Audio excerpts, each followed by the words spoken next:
Assalamualaikum, jangan lupa angkat tangan kanan dan lalu tekan tombol subscribe yang sudah subscribe. Terima kasih sebanyak-banyaknya. Mari kita lanjutkan cerita sebelumnya. Bab 1017. Olivia dan Odelina membawa Yuna dan yang lainnya kembali ke kampung halaman mereka. Di sisi lain, Adi membawa anak dan dua cucunya pergi ke SMP Negeri Kota Mambera. Mereka ingin membicarakan masalah uang lagi dengan Olivia. Adi tidak percaya setelah ribut berhari-hari, keluarga Aditama bisa tetap bersikap acuh tak acuh. Mungkin saja, Olivia sedang berada di bawah tekanan besar sekarang. Siapa sangka begitu mereka tiba di SMP Negeri Kota Mambera, mereka mendapati toko buku Olivia tidak buka. Kenapa nggak buka? Bagaimana mau buka toko? Sudah jam 8 masih belum buka juga. Adi turun dari mobil dan mendapati toko buku masih tutup. Dia spontan menekuk wajah tuanya lalu mengomel, memarahi Olivia tidak bisa berbisnis. Yoga melihat toko-toko di sekitarnya dan berkata pada kakeknya, "Kakek, hari ini hari Sabtu, sekolah lagi libur. Toko-toko sekitar sini semua menjual keperluan anak sekolah. Kalau sekolah lagi libur, mereka buka atau enggak tetap saja sepi. Biasanya bocah tengik itu tetap buka toko. Sekarang sudah jadi istri orang kaya, sudah hebat, punya banyak uang. Jadi dia sudah enggak peduli dengan uang yang dia hasilkan dari buka toko. Yoga, kalau dia masih nggak mau berkompromi, kita ganti saja. Suruh dia serahkan toko ini ke kamu. Kamu yang kelola," kata Adi. "Kakek, toko ini usaha patungan Olivia dan temannya. Masalahnya toko ini bisa buka juga berkat temannya itu. Temannya penduduk asli kota. Aku sudah cari informasi tentang dia. Keluarganya punya banyak rumah untuk disewakan. Dia juga punya tante yang menikah dengan orang kaya. Paman-pamannya juga orang yang sangat berkompeten. Mereka tidak akan bisa merebut toko buku ini dari Olivia. Nggak tahu bocah tengik itu dapat keberuntungan dari mana," gerutu Adi. Jangankan orang luar iri dengan Olivia yang bernasib baik. Bahkan kakeknya sendiri pun iri padanya. Terutama karena nasib baik Olivia tidak dapat memberikan keuntungan bagi keluarga Hermanus. "Dia nggak datang buka toko, bagaimana kalau kita pergi ke rumahnya saja?" Adi bertanya kepada Bobby. Orang yang paling dia sayang tetap cucu keduanya. Dia juga sudah terbiasa menanyakan pendapat Bobby. Sedangkan anak-anaknya datang untuk meramaikan saja, supaya kelihatan lebih impresif. Sedangkan yang lainnya sudah kembali ke kampung. Kalau semua orang tetap berada di area kota, biaya hidup mereka terlalu besar. Sekalipun Adi tidak perlu mengeluarkan uang, dia tetap tidak tega melihat cucu-cucunya menghabiskan begitu banyak uang. Dulu mereka semua punya penghasilan, Adi tetap tidak tega menghabiskan uang mereka. Apalagi sekarang mereka semua hidup bergantung dengan tabungan mereka. Karena Adi tidak tega menghabiskan uang cucu-cucunya pula, dia langsung berpikir untuk meminta uang dari Odelina dan Olivia ketika istrinya sakit dan harus dioperasi serta dirawat di rumah sakit besar. Dalam hati Adi, cucu laki-laki adalah cucunya sendiri. Dia tidak tega menghabiskan uang cucunya sendiri. Sedangkan cucu perempuan ujung-ujungnya akan menikah dan menjadi milik keluarga lain. Kalau dia menggunakan uang cucu perempuan, itu uang orang lain. Dia tidak akan merasa tidak tega. Apalagi Adi mendengar kalau Odelina dan Olivia memiliki kehidupan yang cukup baik. Jadi dia ingin mengendalikan kedua cucunya. Namun pada akhirnya, dia tersandung masalah. Dia tidak hanya tidak mendapat keuntungan, tapi juga menyebabkan cucu-cucunya kehilangan penghasilan. Adi sangat membenci Odelina dan Olivia. Terutama Olivia, jelas-jelas menikah dengan orang kaya. Keluarga suaminya punya banyak uang, berkali-kali lipat dari harta keluarga Hermanus. Namun, Olivia malah tidak mau memberikan mereka sepeser pun, benar-benar pelit. Untuk apa punya cucu perempuan yang tidak bisa membawa manfaat bagi keluarganya? Adi berharap Olivia dan Stefan ribut sampai bercerai. Supaya Olivia kehilangan segalanya dan tidak memiliki apa-apa lagi. Selain itu, Adi juga berharap operasi plastik Samantha berhasil, dengan begitu, Samantha bisa menggantikan posisi Olivia. Dia tinggal di apartemen kelas atas. Kita nggak bakal bisa masuk. Mungkin saja dia sudah tinggal di villa besar sekarang. Aku nggak tahu dia tinggal di villa yang mana. Stefan punya banyak villa. Begitu mendengar Stefan memiliki banyak villa, Adi merasa semakin iri. Meski putranya juga membangun villa di desa sama sekali tidak bisa dibandingkan dengan villa di kota. Mereka pernah pergi ke villa Permai untuk membuat onar. Meskipun mereka tidak bisa masuk, mereka bisa melihat sedikit pemandangan di dalam villa melalui lubang di pintu gerbang. Villa itu tidak hanya besar, tapi juga indah. Saat itu Adi merasa sangat iri. Dia berharap bisa tinggal di villa sebesar itu dan menjadi seorang tuan besar. Bab 1018. Lupakan saja. Ayo kita pergi cari Odelina. Dia mau buka toko apa? Toko sarapan. Oh, iya, toko sarapan. Ayo kita ke sana untuk sarapan gratis. Setelah mengetahui Odelina akan membuka toko, Adi pun memarahi Odelina. Adi memarahi Odelina karena telah menerima banyak uang setelah bercerai dengan suaminya, tapi tetap tidak mau meminjamkan 2 miliar kepada cucunya. Usai memarahi Odelina, Adi pun memarahi putra ketiga yang telah meninggal. Adi memarahi putranya karena melahirkan 2 anak perempuan yang tidak berbakti, hanya tahu membuatnya marah. Adi berbalik dan kembali ke mobil. Setelah itu, dia mendesak cucunya untuk pergi dan sarapan gratis di toko Odelina. Mulai sekarang, asalkan mereka datang ke kota, mereka bisa pergi ke toko Odelina untuk sarapan. Mereka tidak bayar, Odelina juga tidak bisa berbuat apa-apa. Mereka satu keluarga. Adi membawa anak cucunya ke toko sarapan Odelina. Namun, lagi-lagi mereka mendapati toko sedang tutup. Begitu melihat pintu toko saja tidak buka, Adi tidak turun dari mobil. Pria itu malah marah-marah, 2 bocah tengik itu mati di mana, sih? Dua-duanya nggak buka toko. Kalau mereka nggak mau kerja, kasih saja tokonya ke kalian. Yoga dan yang lainnya juga merasa heran. Odelina tidak buka toko sangat wajar, karena anak sekolah sedang libur. Namun, Odelina juga tidak buka toko. Kemana mereka berdua? Olivia dan kakaknya sama sekali tidak tahu kalau keluarganya pergi mencari mereka lagi. Mereka membutuhkan waktu lebih dari 1 jam untuk sampai di desa. Jalan sedikit macet, makanya mereka sedikit lebih lambat. Begitu Olivia dan Odelina melihat rumah dalam ingatan mereka dari kejauhan, mereka berdua jatuh ke dalam ingatan masa lalu. Mereka teringat momen ketika orang tua mereka masih ada. Mereka berempat hidup bahagia di rumah itu. Stefan membawa pengawal, Yuna juga membawa pengawal. Mereka mewaspadai terjadinya konflik, jadi lebih aman kalau mereka membawa tim pengawal. Rumah orang tua Olivia tidak muat untuk begitu banyak mobil. Oleh karena itu, mereka memarkir mobil di alun-alun budaya desa. Begitu turun dari mobil, Olivia langsung mendengar suara neneknya sedang marah-marah. Jangan turunkan di sini. Ini rumah cucuku. Siapa bilang ini rumah 2 anak sialan itu? Sekarang juga pindahkan mobil kalian. Bawa pergi semua batu bata, pasir dan batu itu. Olivia telah membuat janji dengan sopir terlebih dahulu. Dia meminta sopir untuk membawa batu bata, pasir dan batu ke rumah orang tuanya hari ini. Sekarang sopir sudah mengantarkan barang-barang itu. Puspa tidak mengizinkan sopir menumpahkan pasir dan batu ke lahan kosong di depan gerbang. Setelah dia tahu Olivia yang beli, Olivia juga yang menyuruh orang mengantar barang-barang itu ke sini, Puspa langsung mericaci maki. Puspa terkenal dengan mulutnya yang pedas di desa. Pada saat dia mulai memarahi orang, seluruh desa bisa mendengar suaranya. Setelah menantu dan beberapa cucunya mendengar suaranya, mereka juga datang untuk membantu Puspa. Orang-orang yang suka melihat keributan di desa juga keluar dari rumah mereka ketika mendengar omelan Puspa. Mereka berjalan menuju rumah Olivia sambil bertanya kepada yang lain. Mereka mencari tahu apa yang sedang terjadi. Odelina dan Olivia mau pulang untuk bangun rumah. Ayu yang paling tahu. Tanya saja dia, dia pasti tahu. Dengar-dengar sih mereka mau pulang untuk bangun kembali rumahnya. Rumah itu dibangun orang tuanya. Sekarang mereka sudah mampu. Tentu saja mereka akan ambil kembali rumah itu. Rumah Olivia menempati area yang cukup luas. Tentu saja, tidak semuanya pemberian Adi. Adi dan Puspa selalu pilih kasih. Di antara keempat putranya, dia paling tidak sayang dengan putra ketiga. Mereka hanya memberi lahan seluas 40 meter persegi kepada orang tua Olivia. Orang tua Olivia yang mengeluarkan uang untuk membeli tanah kosong dari orang lain, atau menukar ladang dengan orang lain. Setelah dikumpul dari sana-sini, mereka baru berhasil mengumpulkan tanah sebesar itu sekarang.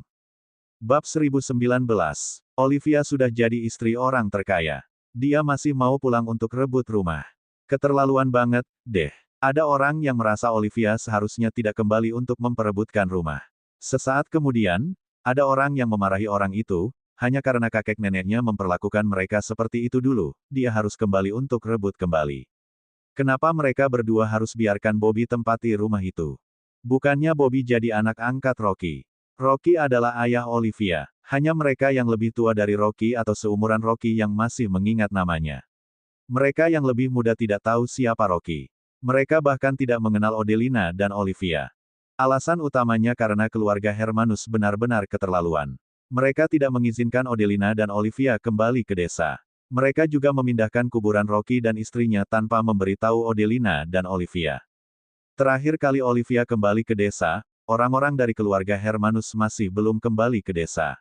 Oleh karena itu, dia bisa mengobrol dengan penduduk desa. Ayu spontan berkata, sewaktu Rocky dan Reni masih hidup, nggak ada yang bilang mau jadikan Bobby sebagai anak angkat Rocky. Setelah mereka berdua meninggal, orang-orang itu mengusir dua putri Rocky dan Reni. Abis itu baru bilang Bobby jadi anak angkat Rocky. Jelas-jelas mereka mau ambil rumah Rocky. Jadi anak angkat juga cuma ngomong doang. Mereka pindahkan nama Bobby ke kartu keluarga Rocky, enggak. Kalau Bobby jadi anak angkat Rocky, kenapa dia masih panggil Fadil Papa? Seharusnya panggil Om, dong. Semua orang langsung terdiam. Mereka semua tahu kalau Adi dan Puspa sangat pilih kasih. Mereka paling sayang cucu kedua mereka, Bobby. Sekalipun dalam setahun Bobby hanya datang menjenguk mereka ketika tahun baru, mereka tetap paling menyayangi Bobby. Adi dan Puspa mengambil rumah Rocky. Sedangkan tanah dan ladang kosong diberikan semua ke Bobby. Bobby memiliki seorang adik laki-laki. Adi bilang padanya, suatu hari nanti rumah Olivia akan dihancurkan. Nanti mereka akan menggabungkan dengan lahan kosong di sebelah rumah dan membangun sebuah villa kecil. Dengan begitu, Bobby dan adiknya tidak perlu memperebutkan lahan untuk rumah mereka sendiri.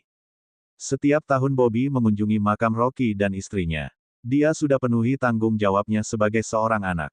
Semua peninggalan Rocky adalah milik Bobby. Perempuan yang sudah menikah jadi orang luar. Mana ada yang pulang untuk rebut rumah? Teriak Puspa dengan keras. Olivia dan yang lainnya telah berjalan sampai di belakang kerumunan orang. Mereka pun mendengar teriakan Puspa. Olivia dan Odelina tiba-tiba mengerti mengapa kakek dan yang lainnya memindahkan kuburan kedua orang tua mereka tanpa sepengetahuan mereka, bahkan tidak memberitahu mereka dipindahkan kemana. Kakeknya juga tidak mengizinkan mereka berdua mengunjungi makam orang tua mereka. Ternyata kakeknya membuat Bobby memenuhi tanggung jawab sebagai anak agar bisa mewarisi harta peninggalan orang tua mereka. Harta siapa yang nggak diberikan ke anak laki-laki? Anak perempuan kalian kalau sudah menikah masih bisa kembali untuk rebut rumah dari anak laki-laki kalian. Puspa bertanya pada penduduk desa yang sedang berkerumun. Di desa, jika dalam satu keluarga ada anak laki-laki, harta keluarga pasti akan diserahkan kepada anak laki-laki. Bagaimanapun, anak laki-laki yang akan merawat mereka sampai tua. Sedangkan anak perempuan hanya akan pulang sesekali. Bagi mereka yang tidak memiliki anak laki-laki, tidak banyak orang yang akan mengambil keputusan untuk menyerahkan harta mereka kepada menantu laki-laki. Ada beberapa orang yang lebih membingungkan lagi. Mereka merasa keponakannya adalah anaknya sendiri. Mereka tidak mewariskan harta kepada putri kandungnya, malah mewariskannya kepada keponakannya. Akan tetapi, begitu mereka sudah tua, tidak bisa berjalan atau bekerja lagi, tidak tampak ada keponakan yang berbakti kepada mereka. Sebaliknya, mereka malah diantar ke rumah putri mereka sendiri. Keponakannya akan berkata, mereka punya anak perempuan, kenapa harus aku yang rawat mereka? Begitulah nasib para orang tua yang menganggap keponakannya adalah anaknya sendiri dan menganggap anak perempuan sebagai orang luar. Tentu saja, banyak juga keluarga yang bisa menghancurkan tradisi feodal ini. Mereka mewariskan semua harta mereka kepada putri kandungnya dan berusaha semaksimal mungkin untuk mengatur segalanya agar putrinya bisa mempertahankan semua harta itu. Setiap orang memiliki pemikiran yang berbeda-beda. Bab 1020. Setelah mendengar pertanyaan retoris dari Puspa, mereka yang memiliki anak laki-laki langsung terdiam. Di desa, harta keluarga pasti diwariskan ke anak laki-laki. Anak laki-laki yang bertanggung jawab rawat orang tua. Itu sudah jadi aturan nggak tertulis. Aku tahu, tapi orang tuaku nggak punya anak laki-laki. Mereka hanya punya aku dan kakakku. Harta peninggalan orang tuaku harus diwariskan ke aku dan kakakku, tukas Olivia. Dari mana nenek dapatkan anak laki-laki untuk orang tuaku? Waktu papa dan mama aku meninggal, apa dia ikut berkabung? Jadi anak angkat sama saja dengan diadopsi. Apakah orang tuaku jalani prosedur untuk adopsi dia? Kartu keluargaku selalu berada di tangan kakakku. Aku sudah lihat berulang kali, tapi aku nggak lihat ada penambahan nama di daftar kartu keluargaku. Olivia menanggapi kata-kata neneknya dengan suara keras.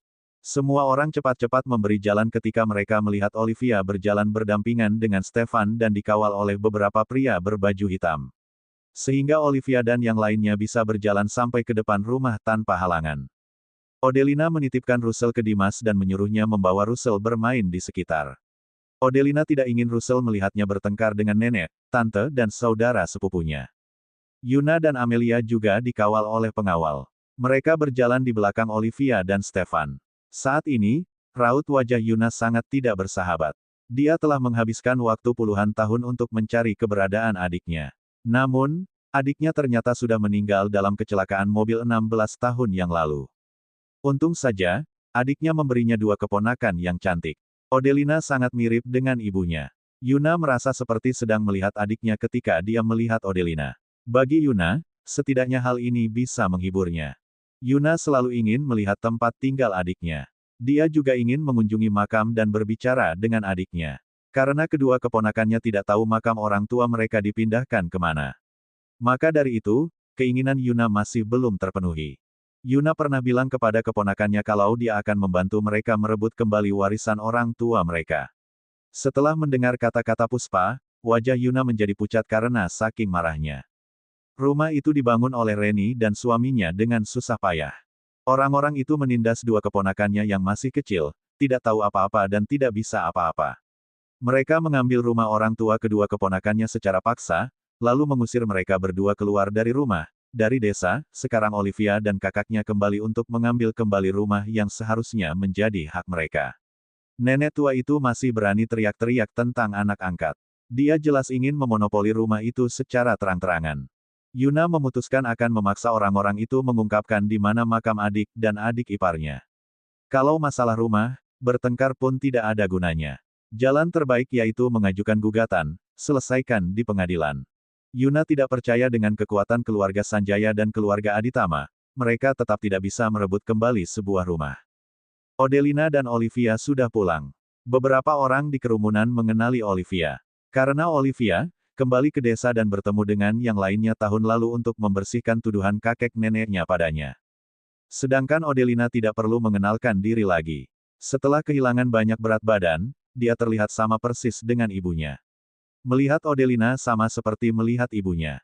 Odelina benar-benar semakin mirip dengan Reni. Reni adalah ibu Odelina dan Olivia. Nama lengkapnya Reni Rusdi. Nama belakang Rusdi adalah nama pemberian ayah angkat Reni. Lebih tepatnya, nama belakang Reni adalah Nolan, nama belakang yang jarang ada. Hanya Yuna yang tahu nama asli Reni. Bab 1021. Olivia, Odelina, pas sekali kalian kembali. Apa maksud kalian? Asal kalian tahu saja, sejak kalian pergi dari rumah dan desa ini, rumah dan ladang ini jadi milik kami. Rumah ini anakku tinggalkan untuk kami berdua. Jadi rumah ini milik kami berdua. Kami mau kasih ke siapa terserah kami. Tapi kami kasih ke siapapun juga nggak akan kasih ke kalian. Hati nurani Puspa merasa sedikit bersalah ketika dia melihat Olivia dan Odelina membawa begitu banyak orang datang ke sini.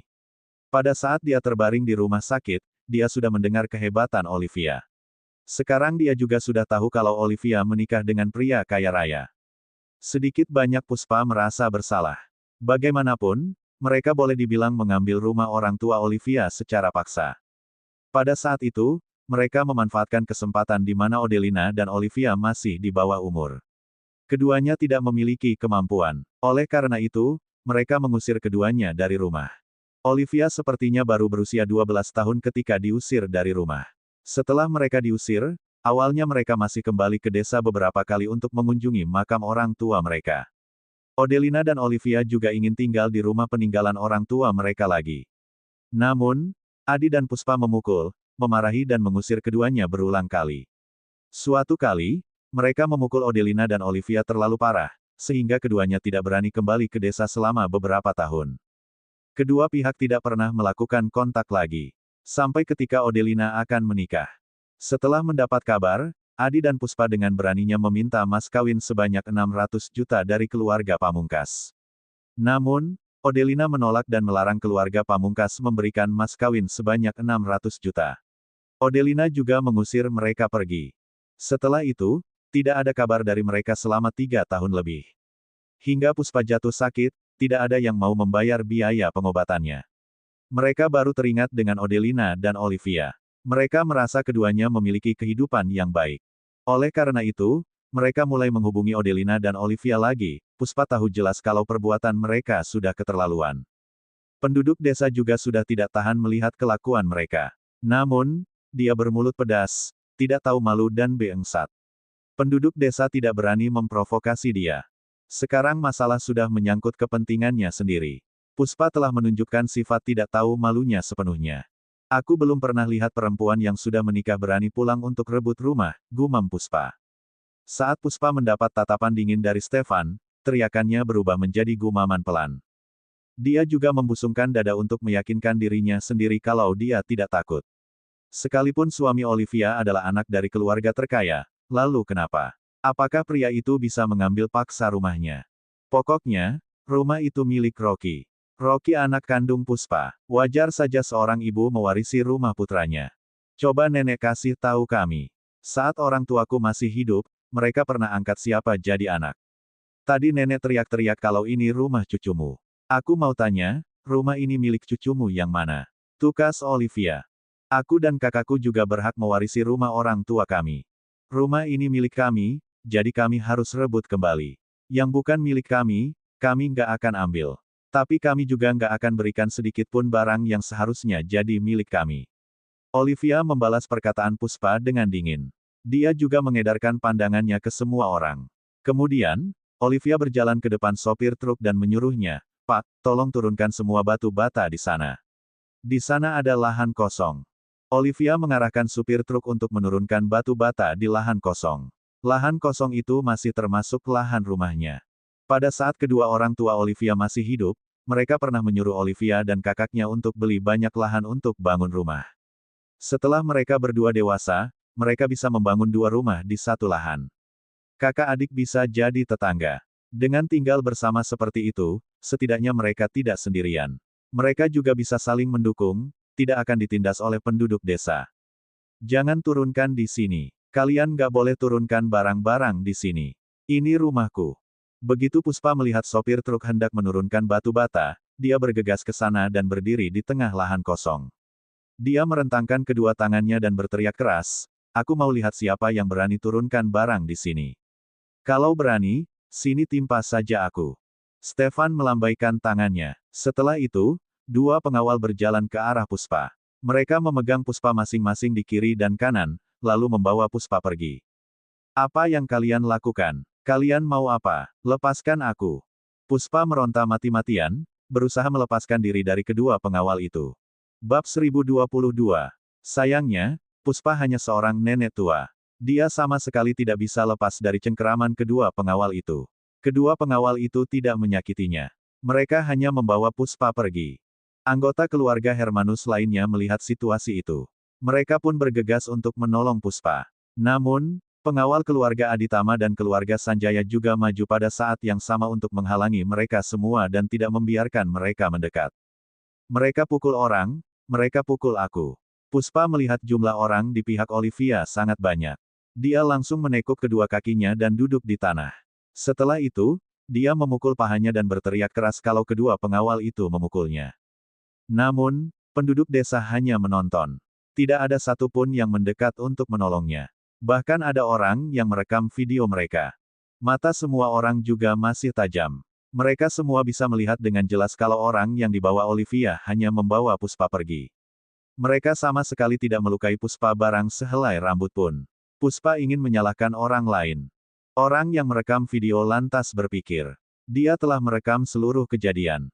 Kalau nanti Puspa sekeluarga mau memutarbalikkan fakta, maka dia akan memposting video tersebut agar semua orang bisa melihat dengan jelas. Daripada mereka mengulangi apa yang mereka lakukan tahun lalu. Mereka memutarbalikkan fakta dan mencelakai kedua perempuan yatim piatu itu.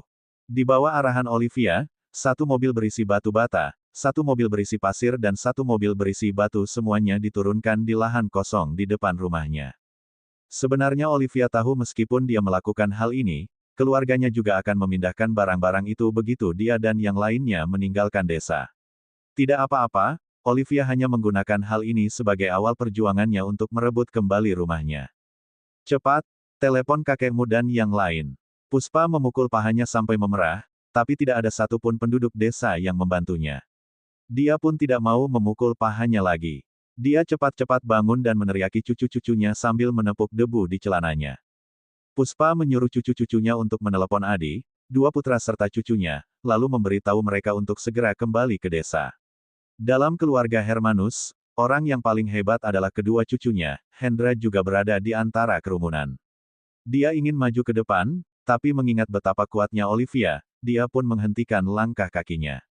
Dia tidak berani memaksa diri untuk maju ke depan.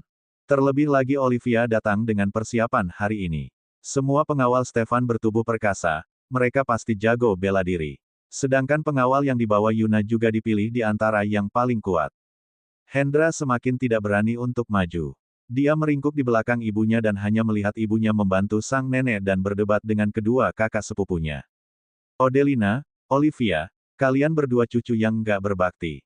Benar-benar durhaka kalian. Semuanya, cepat ke sini dan lihat dua cucuku yang durhaka ini. Aku sudah tua begini, sudahlah mereka nggak mau keluarkan uang untuk menghidupi aku. Sekarang mereka tahu aku sakit.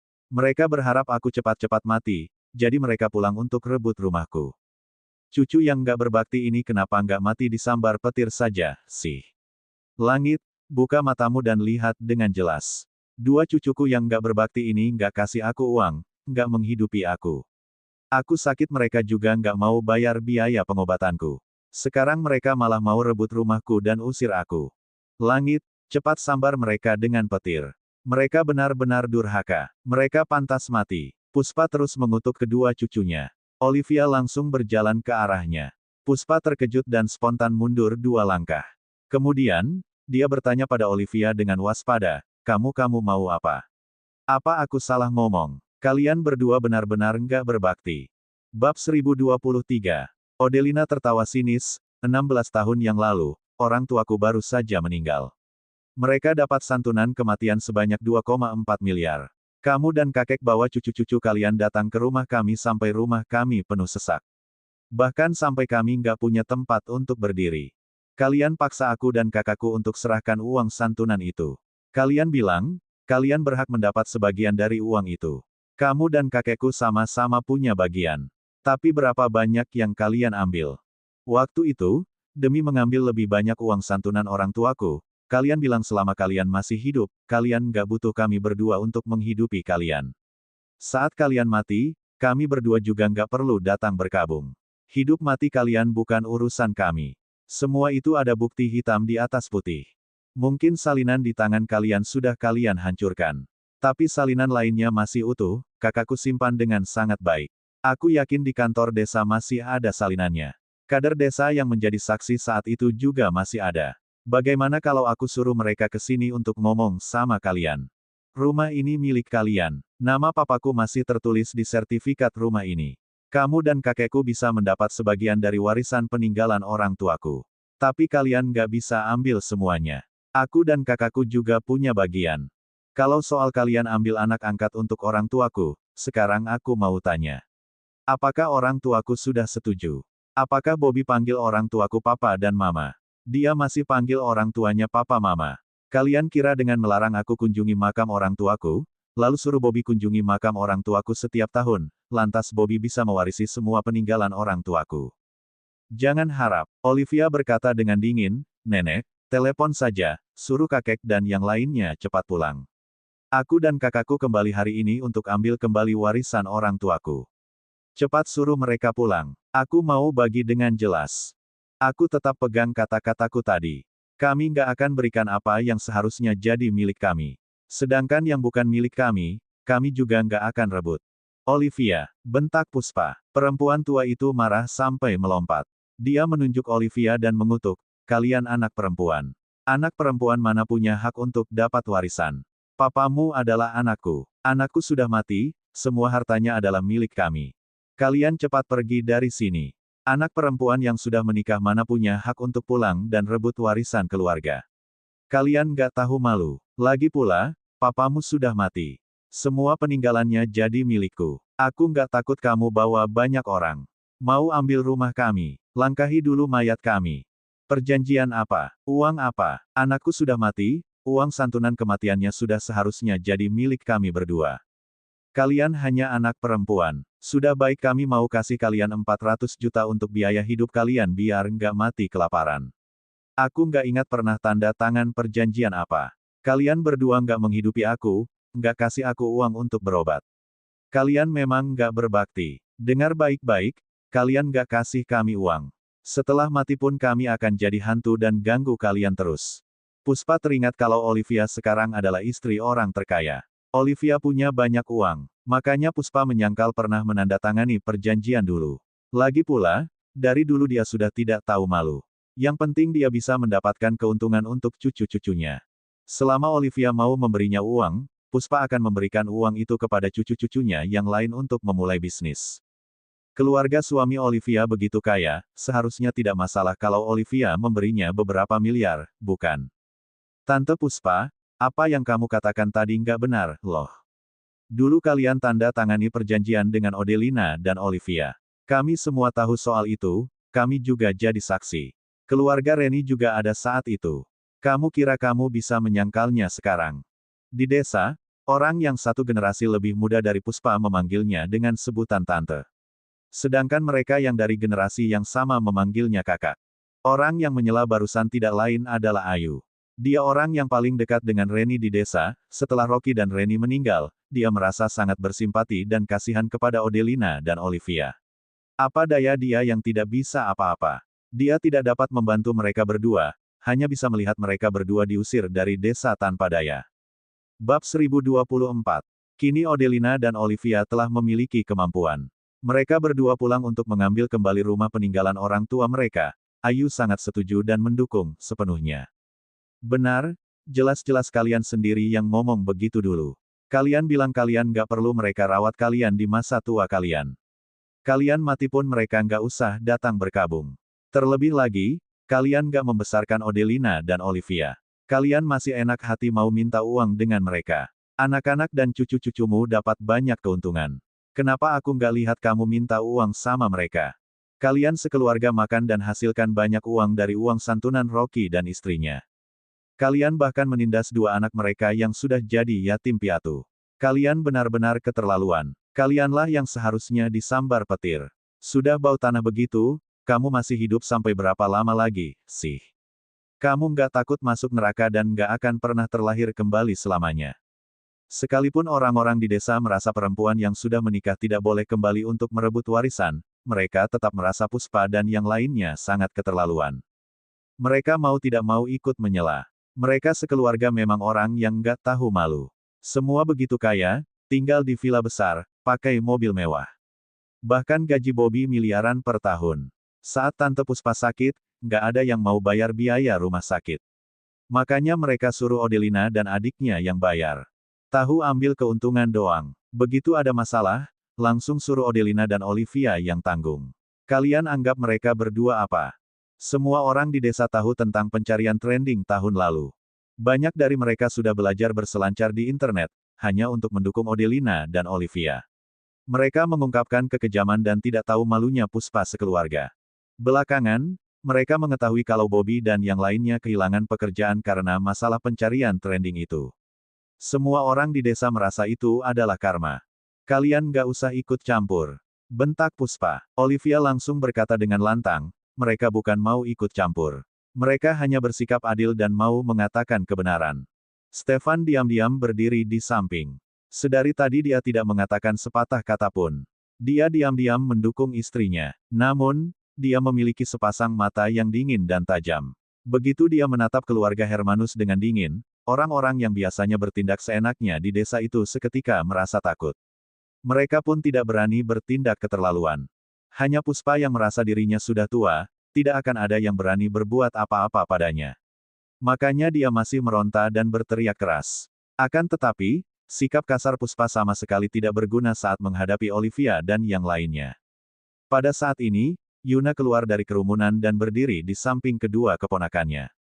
Sorot matanya juga sama dinginnya. Saat dia masih muda, dia pernah membantu suaminya mengelola Sanjaya Group. Hingga saat ini masih ada legenda tentang dia yang kuat di dunia bisnis kota Mambera. Yuna sudah lama menduduki posisi tinggi. Begitu Yuna menekuk wajahnya, sorot matanya menjadi gelap, tubuhnya pun memancarkan aura yang mendominasi. Kalian boleh ambil sebagian dari warisan Rocky. Tapi kalian gak berhak mengambil bagian dari warisan Reni. Aku kakak kandung Reni. Dia aslinya dari keluarga Nolan. Setelah mengalami lika-liku kehidupan saat kecil, akhirnya dia diadopsi keluarga Rusdi dan menjadi menantu kalian. Yuna merasa adiknya sungguh tidak beruntung bisa menjadi menantu keluarga Hermanus. Bertemu dengan mertua yang pilih kasih dan tidak tahu malu begitu, entah berapa banyak perlakuan tidak adil yang adiknya alami semasa hidupnya. Apalagi Reni dan suaminya hanya memiliki 2 anak perempuan. Di era ketika keluarga berencana diberlakukan secara ketat, pemikiran patriarki masih sangat dijunjung tinggi. Hanya dibayangkan saja Yuna tahu kalau adiknya menjalani hari-hari yang berat di dalam keluarga Hermanus. Aku cari Reni selama puluhan tahun. Beberapa waktu yang lalu, aku baru dapat kabar tentangnya. Tapi aku nggak menyangka dia sudah. Setelah mereka menikah, adikku dan suaminya baru bangun rumah ini. Jadi rumah ini milik mereka berdua. Kalian hanya bisa ambil bagian yang jadi milik anak kalian.